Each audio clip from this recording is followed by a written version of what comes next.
being heard across this country on behalf of animals. Our studio guests, Laura Eubanks and Sherry Myers, are part of that movement. They are also organizers of a group called Marion County's Voices for Animals. It's good to have you with us here today, ladies. Thank you. Why don't you tell us about your organization, Laura? Well, we're concerned about the suffering that animals are going through. We're asking for simple justice for them. Billions and billions of animals are killed every year in the United States alone for various reasons. We feel that this is not just cruel and callous, it's immoral and unjust. So you formed this group, and it's a specific organization for Marion County. It's a local group?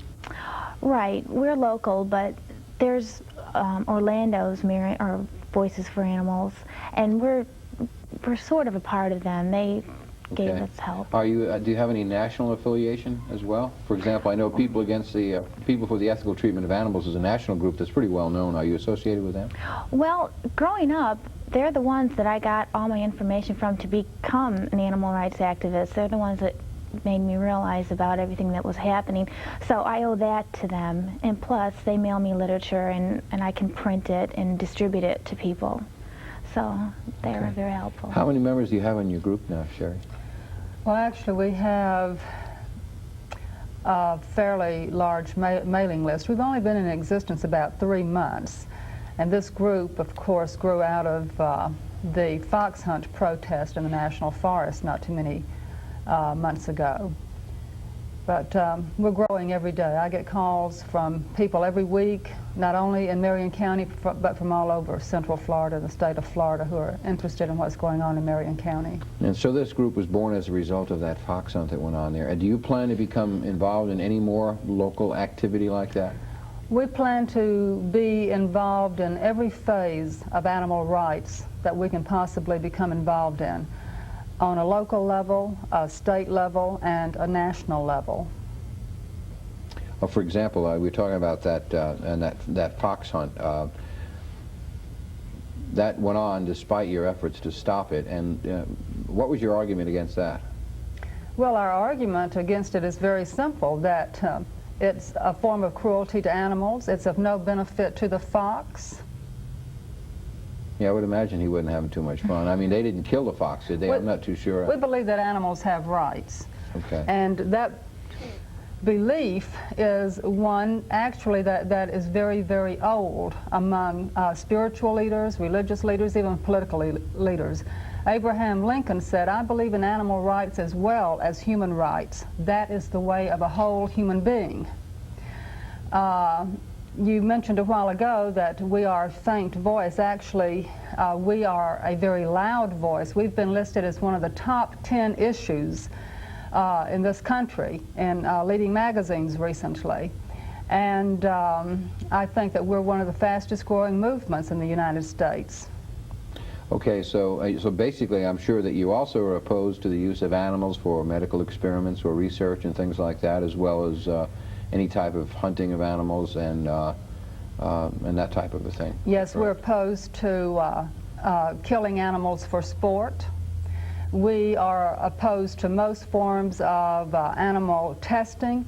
The American people do not know the extent to which animals are used for testing. They're used in the cosmetic industry. Millions of animals die every year to test cosmetics, and that is of no benefit to human beings. We're beautiful. We don't have to do anything to make ourselves beautiful. Really and truly, we are. And there are products that are cruelty-free. There are many products that are cruelty-free. PETA is a very valuable organization because it will give consumers a list of hundreds of products that are cruelty-free. Just to show you how powerful this movement has become, Revlon, which is one of the leading cosmetics, has just come out with a cruelty-free cosmetic, and it's advertised in leading magazines. They have a 2-page ad, I think, in either People or USA Today, one of the leading magazines, advertising their product as non-animal tested. Now, that would not have happened a year or 2 years ago. Many cosmetic companies are now coming out with non-animal tested products, and that is because of this movement. Okay. What about medical research, where mankind is, quote-unquote, benefited by some of these tests? Well, why do you oppose those? It has been proven that most medical testing is unnecessary. Much of it is very frivolous. And also you have to realize, you know, that when you choose animals to test on, you're really making a moral judgment that human beings are superior to animals, that animals have no right to choose or to have a say in their destiny. And we don't believe that. We believe that animals are beings in different forms and that they do have rights, and that might does not make right. Just because we may have more intelligence, we may be physically more powerful, does not give us the right to disregard the rights of other beings and this earth, period. We only have a few minutes, but considering all the problems that we have in the world today, we have children being abandoned, we have handicapped children that are uncared for, the homeless, we have all kinds of issues involving people. Why should someone become involved in an animal rights movement? Why would you not be associated with the people's rights movement? Actually, I'm an attorney, and I have represented poor people for the past 15 years, and I ran a free legal clinic for the homeless. But I'm sorry, I have to cut you off, and I apologize. We're out of time, really. Thank you very much for being here, and good luck with your movement. Thanks. Still to come, another fiery segment. Stay with us. TV 20's Jeff Weinster tells us today's hunt pitted more than just dog against fox. What started out as a day of fun and games for man and his hunting dog turned into a shouting match with animal rights activists. Shame on you! Shame on you! Shame on you! You say this is a sport, you're standing here. Violent! Look at them! Violent! Violent! The poor animal! In the sport of fox hunting, there is supposed to be no killing of any animals. Hunters simply let their dogs loose, and it's the dog's job to find the fox and chase it. The dogs are judged on their trailing, their speed and drive, and their endurance. But animal rights activists say this is no sport. Now, obviously, these animals are terribly afraid. They're running for their lives. And what a strange way to entertain yourself. They got the right to protest, but I think they just need to be educated on, they may think we're killing the game, and we're not killing anything.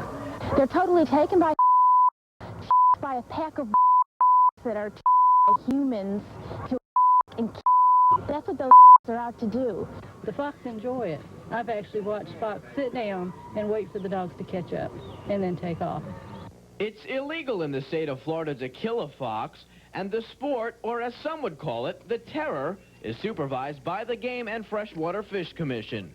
And when the fox gets enough, so to speak, he will go in a hole somewhere or up a tree or just literally elude the dogs. So there's not much likelihood at all that any harm will come to the fox. Protesters say they're taking their concerns all the way up to Washington. They say they want this sport outlawed. However, hunters say no way. It's good, clean fun, and no one's going to stop them. In the Ocala National Forest, Jeff Weinster, TV 20 News. Robin, Florida's Department of Natural Resources announced its decision to kill all the monkeys after the herpes V virus was discovered in some of the animals earlier this year. But it did not count on the outrage from residents around here, and now state officials are backing away from those plans until the issue can be studied further. From a former Silver Springs employee who left the company only a week ago to the president of Marion County's Voices for Animals. They deserve to be treated decently. After all, we did bring them here for selfish reasons. Nearly every one of the 75 people who packed the meeting voiced opposition to the plan to euthanize Reese's monkeys along the ocean. They've lived along the Silver River for a century, and they're a big draw for tourists visiting Silver Springs and others who boat on the river. After the herpes B virus was discovered in some of the monkeys, the state stepped in and euthanized the animals. Herpes B is common, but extremely rare and deadly in humans. Plans say this is just another excuse to get rid of the monkeys. There's been absolutely no cases of transmission of the virus from a free-roaming monkey to a human being. I think, unfortunately, that's something that's been made, and I think it's a this public forum. But the meeting may have changed some minds. Clearly, the local community has demonstrated a serious and significant commitment to these monkeys. We're not going to continue our process without all the facts. Now, there's also some questions tonight about who's responsible for what monkeys. Tonight, state representatives said that these monkeys on Silver Springs property are Silver Springs' problem.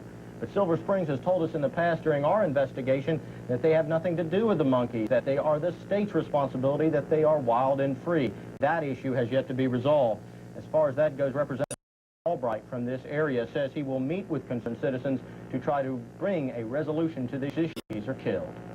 All right, thank you, Stephen. A state attorney in Brevard County has filed 2 misdemeanor charges against the manager of the Great American Circus.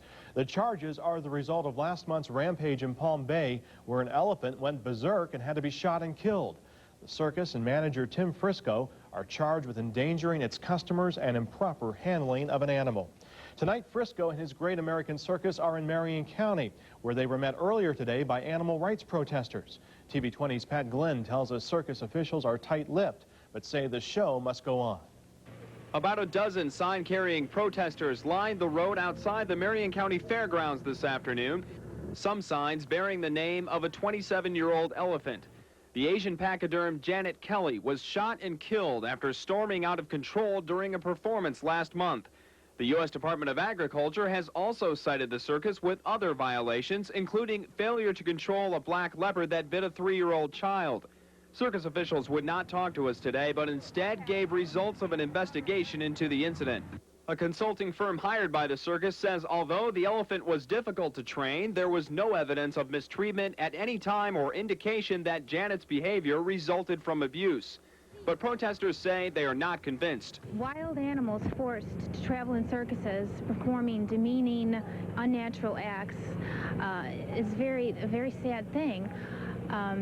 It drives them actually insane. I mean, they become neurotic, which I'm sure was the case of Janet Kelly. The circus has implemented some of the firm's recommended changes, including the purchase of a tranquilizer gun. Despite the protesters, hundreds packed the Big Top today for 2 performances. We know for the most part that the circus is pretty much do a good job of taking care of their animals, and it really didn't affect the decision. We just figured this was what happened with that other elephant was just a mishap. A lot of people I talked to, they didn't want to come because of it, and in case of it happening again, they didn't want to go. The circus arrives in Gainesville for 2 shows tomorrow. On the Night Beat, Pat Glenn, TV 20 News. Now we'll be right back with the latest contestants in our swimsuit special.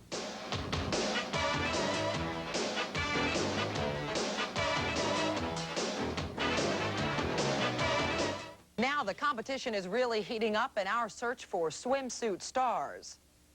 Here's a closer look at 2 more of our 8 finalists in a bikini affair. I came to the bikini affair just expecting to have a good time. When they called my name, I was completely shocked. I was really happy. Laura Eubanks of Ocala, Florida, loves aerobics and photography. Her other interests include the protection of animals. Right now, I'm with the Animal Rights Foundation of Florida. I've gone on to Tallahassee lobbying for them, and I even got a bill passed. It was great.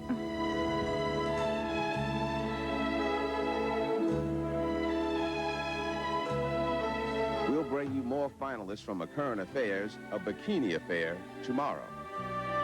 Remember, you'll be voting for your favorite finalists on Friday. Now, here's what's coming up Wednesday on A Current Affair. Hi, I'm Laura Eubanks. Vote for me in A Bikini Affair.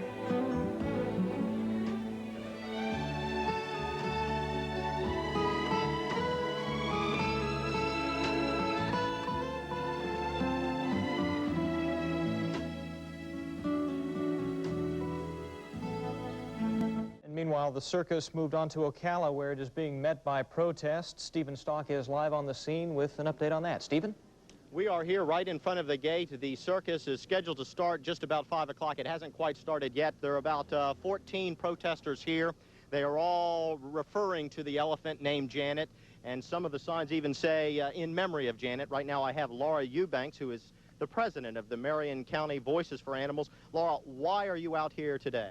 Well, we have 2 choices. One is to try to change what is happening. 2 is to do nothing. Wild animals forced to travel with circuses performing demeaning and unnatural acts literally go insane, which was, I'm sure, the case with Janet Kelly, the elephant who was brutally gunned down and shot over 20 times and killed. Are you happy with the fact that there have been some criminal charges brought in that case? Extremely happy. I just found out today that he was being arraigned on animal abuse charges, and it's about time that we've done something about this. Okay, these protesters say they'll be out here for another hour or so, trying to get those who come into the circus to say, hey, think about what's going on there. Back to you. Okay, thank you, Stephen. Stephen Stock reporting from Marion County. Manager of the Great American Circus was hit with criminal charges in a Brevard County courtroom today. The state says it's the manager's fault that an elephant went on a rampage last month that left 12 people hurt. But the manager's attorney says the state's on a witch hunt. Dan Billow has that story now, live from our Brevard County newsroom. Dan? Ed, Tim Frisco doubles as circus manager and elephant trainer for the Great American Circus. He could wind up in jail now for last month's rampage. The charges, maintaining a wild animal in a manner that threatened public safety and caused injury. This was the most afraid I've ever been. The elephant body slammed police officer Blaine Doyle with its trunk and then prepared to crush him. It took 43 bullets to stop the rampage. Doyle's encounter is the basis for one of the charges. The frightening ride Kathy Lawler and her children had on the elephant's back is the basis for the other. The state attorney's office in this case has gone on a fishing expedition to look for a scapegoat. And they have dusted off an archaic, fresh game wildlife statute. Defense attorney Alan Landman represented manager and trainer Tim Frisco in court today. It's Frisco who may have to pay the price for the rampage. Landman, not surprisingly, says the charges won't stick. He's filing a motion for dismissal. You know, you have a highly charged public issue, you have an election year for a state attorney, and those two things usually end up in someone being charged criminally. They're trying to hold him criminally responsible for the actions of an elephant. Trial is set for April 20th. Each of the two charges carries a maximum of 60 days in jail and a $500 fine. So Ed and Andrea, jail time is possible here, but it's not likely. All right, thank you, Dan. Dan Billow in Brevard County. It's obvious that circus workers are anxious to put the controversy surrounding the elephant shooting behind them, but these protesters here at the Marion County Fairgrounds want anything but that. The small group of protesters at the Marion County Fairgrounds grew from a dozen to 2 dozen and more people, even as the crowd inside the circus grew. Some of the signs made reference to Janet the elephant, the same elephant that had to be put down after it went berserk in Palm Bay back on February the 1st. Maybe the adults are laughing, but the children are thinking. They're looking at our signs, and they're wide-eyed. They're trying to read every sign coming in. Protesters say they're against what they call inhumane and unnatural treatment of the animals at the circus, treatment that they say resulted in Janet's rampage last month. In an apparent response to the numerous home videotape recordings showing the elephant's rampage, new signs at the circus banned video cameras inside the big top. And the woman taking tickets at the front gate said manager Tim Frisco was unavailable to comment on the protest or on legal action taken today against him for the Palm Bay incident. Is he around to talk to me about that? You have no idea? I have no idea where he is right now because I've been busy the last But he is here. I have no idea. Protesters say they have an idea that this most recent legal action will bring more light on what they say is a never-ending struggle against animal abuse. Well, it's focusing on this particular circus, but I have a feeling that all circuses have this abuse. Now, this isn't likely to be the last controversy that we hear about this circus. In fact, officials with the USDA, that's the U.S. Department of Agriculture out of Washington, told me yesterday that they have completed, or at least their Florida field office has completed its part of the investigation into that shooting last month, but now they're actually looking into other allegations and other information from other states as it relates to the Great American Circus. They're going to be putting that together and coming up with some written reports that they will release to the public within the next couple of weeks. Stephen, is this protest just for the opening of the circus up there in Ocala, or is it for the entire time they're there? That's a good question, Ed. They were here at 4:30 when the circus started, just about 5 o'clock. They say they'll be here through about 7 or 7:30, just in time to get those people coming in for the 8 o'clock performance. Then they're going to go home. All right, thank you, Stephen. We're going to Mrs. Maxwell's.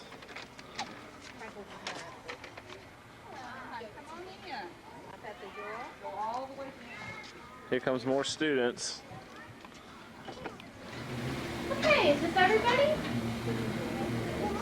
My name is Laura Eubanks, and I'm a pet professor working with Project Pets educating pupils, and the Humane Society. I brought a board, pictures from the Humane Society. Can anyone tell me what the Humane Society is? People that take care of pets that are hurt. Well, not necessarily hurt, but homeless. Animals that just don't have any place to go. That's why these are good places to go for us to adopt an animal when we're looking for a pet. There's all kinds of wonderful animals that you can adopt cats, dogs, young ones, old ones, housebroken ones, ones that are just newborn.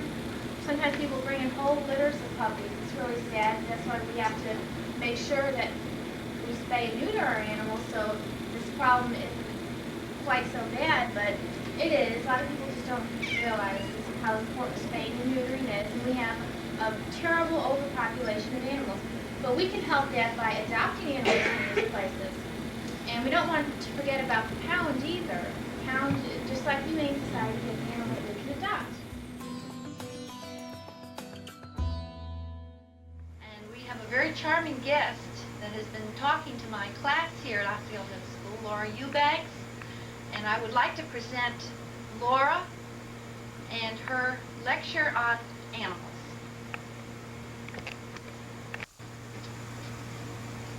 Hi, I'm Laura, and I'd like to start things off with trying to explain a word that is commonly used in the animal rights movement. The word is speciesism. Does anyone out there, or can anyone out there explain what racism or sexism means? Racism is when you discriminate against someone because of the color of their skin, or maybe the country that they were from. Sexism is when you discriminate against a person because of their sex, whether they're a man or a woman. Now, can anyone try to figure out what speciesism could mean? It's when people discriminate against animals just because they're members of another species. I wrote it on the board up here with some people that are speciesists, because people who think like this are speciesists. Whether we're black or white, woman or man, human or non-human, we all suffer and feel pain. And pain is pain, no matter who is experiencing. Good evening. Animal lovers say they are outraged, and their outcry is preventing an animal cruelty case from being settled quietly in Marion County. 19-year-old Ronald Cassell is charged with cutting the sex organ off a male dog that was trying to mate with a friend's female dog. TV 20's Barbara Johnson reports the judge is getting a lot of calls and letters from animal lovers around the state. Ronald Cassell and his lawyer arranged a last-minute hearing to enter a guilty plea to felony animal cruelty in exchange for 5 years probation. Because of the late notice, only one animal rights activist made it to court. Cassell told the judge he had no intent to torture the animal, but prosecutors say Cassell planned the castration the previous day. The defendant did exactly that. He went into the kitchen, he fetched a knife, he went out, he cut off the dog's penis, came back in, threw the bloody knife down, said it's done, and later on obtained the dog's penis and buried it. And that dog bled for hours, Your Honor. Cassell admits he did it. Did anybody try to do anything for the dog after you cut the dog? Well, not exactly. I didn't feel well. I went back inside, lay down, and Cassell says he was on a drinking binge. His lawyer describes him as more misguided than cruel. The judge refused to make a quick decision. Well, we need to do two things. You need to satisfy me of that, and you need to satisfy those people on their side of the cameras of that. The judge has been bombarded with calls and letters since he released Cassell from jail on his own recognizance. The judge says he'll read every one of those letters before he decides on a final sentence. We're going to make sure that whatever comes of this, people know, and Judge Carvin Angel is an elected official, and I'm sure he bears this in mind. The judge will decide whether to accept the plea agreement next Wednesday afternoon. In Marion County, Barbara Johnson, TV 20 News. This is TV 20 News. Good evening. Animal rights activists who objected to the sentence in a cruelty case were thrown out of a Marion County courtroom today. Ronald Cassell pleaded no contest to a felony charge of cruelty for cutting the sex organ off a male dog. The judge sentenced Cassell to 5 years probation, 100 hours of community service, and more than $1,200 in fines and costs, but withheld a formal finding of guilt. TV 20's Barbara Johnson was in the courtroom today when the protesters were escorted out. Barbara? Paige, there was a certain amount of audience participation in this case all afternoon. The judge had scheduled this hearing last week to give the public a chance to be heard on the sentence. And for a while today, the judge was even considering taking testimony from the animal rights activists who came. But these activists went too far when they started yelling out in court. Animal rights activists began walking out of court early. That was when Judge Carvin Angel compared the cruelty case against Ronald Cassell to the cruelty of a society that's forced to euthanize thousands of unwanted animals a year. Marion County's cruelty officer says that Cassell's cutting of the dog is the worst case of intentional torture of an animal she's seen in 25 years. The audience wanted to be heard. Ma'am, just a moment. This is a public courtroom, and you will be allowed to remain in the public courtroom, but you will not be allowed to disrupt the proceedings.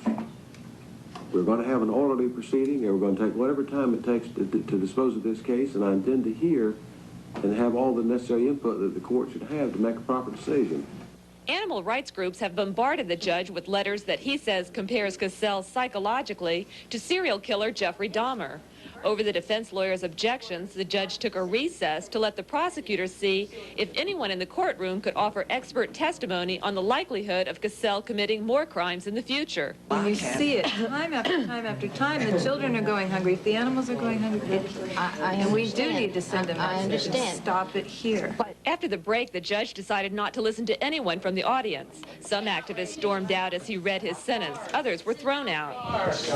Outrage. You should be impeached. Be ashamed. The Houdini Act. Houdini Act. After they left, the judge decided to withhold adjudication of Cassell, making the activists even madder. The judge also ordered Cassell to get and keep a full-time job, support his newborn baby and the baby's mother back in Maryland, get the equivalent of a high school diploma, and read all the letters that were written to him by the animal protesters. Paige, John? Barbara, are the animal rights activists planning any further action on the case? No, they're not, but they say they do plan to campaign against the judge next time he's up for re-election. All right, thanks, Barbara. Barbara Johnson reporting live for us tonight from our Ocala newsroom. John? Animal rights activists in Marion County are complaining about poor conditions and outdated killing methods at the county's pound. And animal control officers there agree the situation is unpleasant. But as TV20's Barbara Johnson reports, a lack of money is preventing them from doing something about it. Piercing eyes like these tell Marion County's animal control officers that this cat is wild and dangerous. Thousands of wild cats, animals with rabies, and just abandoned pets are picked up every year, and 8,000 are put to sleep. Except for unwanted pets, most die in an old pressure chamber that's been converted to gas. Animal rights activists are appalled. The situation at the pound is very, very sad, and nothing's being done about it. The way the animals are killed is just horrendous. We're only 1 in 3 counties that still use the gas chamber in the state of Florida, and we feel that it's archaic. County commissioners agree something needs to be done, but since it would cost thousands of dollars in safety equipment and personnel to convert entirely to lethal injections, they want to study the issue first. We'll be more selective on what we consider a wild or a rabid. We'll cut that number down to a minimal until we can get the veterinarians together in a meeting and we can decide how we're going to handle this problem. Animal control officers dislike euthanizing animals, but they say they'll use whichever method the county chooses. For myself, it's less personal to be able to give them the gas, okay, than to hold an animal you've kept 2 or 3 weeks, all right, and be the one to inject it. Animal control officials agree this facility is not very pleasant. They say it was built 30 years ago by a prison road gang as a temporary facility. Plans are in the works for a new pound, but they've been stalled over site selection and money. Animal rights activists hope their complaint will spur the project along. In Marion County, Barbara Johnson, TV20 News. Laura Eubanks, Miss Ocala, Florida, is 25 and a ballet dancer. What's important to you? To be kinder to people and even to animals, and to stop abusing the environment. We have to live here forever. Even after our generation is gone, other ones have to continue. And I think we should stop dumping on this planet. A very well-stated concern for the ecology, Laura, and the state of our planet. Which leads us to our next segment, a song about the environment by Jimmy McNichol. Hi, James. Now here's something we can all handle. Beautiful girls and a workout we can all appreciate. Here's Laura, Miss Ocala, Florida, making Uncle Sam real proud.